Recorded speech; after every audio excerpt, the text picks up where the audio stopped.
വർഷങ്ങളായി വെള്ളക്കുയിലായിരുന്ന കടമയാട് പഞ്ചായത്തിന്റെ ഓട നിർമ്മാണം ആരംഭിച്ചിരിക്കുകയാണ്. കടമയാട് പഞ്ചായത്ത് നിന്ന് മാനാമ്പുഴയ്ക്ക് പോകുന്ന സ്കൂളിന് സൈഡിലുള്ള വഴിയുടെ ഓട നിർമ്മാണത്തിനുള്ള പ്രാരംഭ ഘട്ടമായി കുഴിയെടുത്തിട്ടുണ്ട്.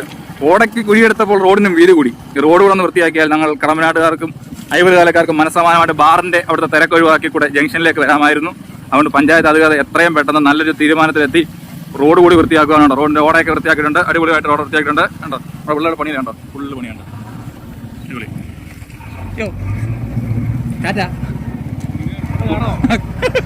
നമ്മളെ തോട്ടിലേക്കാണ് ഇത് ഓട വന്ന് തീരുന്നത്. കണ്ടോ തോട് കാട് പിടിച്ച് കിടക്കുവാണ്. എന്നാലും കുഴപ്പമില്ല. മാലിന്യ പ്രശ്നം പരിഹാരമാവും. കടമനാട് ജംഗ്ഷനിലെ വെള്ളക്കെട്ടിനും പരിഹാരമാവും. ആ ഓട വൃത്തിയാക്കിയപ്പോൾ തന്നെ ഒരു 99% പരിഹാരമായിട്ടുണ്ട്. ഇപ്പോൾ അവിടെ വെള്ളക്കെട്ടുകളില്ല. കടകൾക്കൊക്കെ മനസ്സമാധാനമായിട്ട് അവർക്ക് കടയിൽ ഇരിക്കാൻ പറ്റുന്നുണ്ട്, റോഡിൽ നടക്കാൻ പറ്റുന്നുണ്ട്. അതുകൊണ്ട് ഇതുകൂടെ ആകുമ്പോൾ ഒരു പകുതി 99% ഓക്കെ ആകും. പിന്നെ റോഡ് ശരിയാക്കി തരിക. നമ്മുടെ കടമനാട് പഞ്ചായത്തും കുന്നത്തൂർ പഞ്ചായത്തും സഹകരിച്ച് കഴിഞ്ഞാൽ മാനാമ്പഴക്കുള്ള ഈ റോഡും എത്രയും പെട്ടെന്ന് ശരിയാക്കി കിട്ടാൻ പറ്റുന്നതാണ്.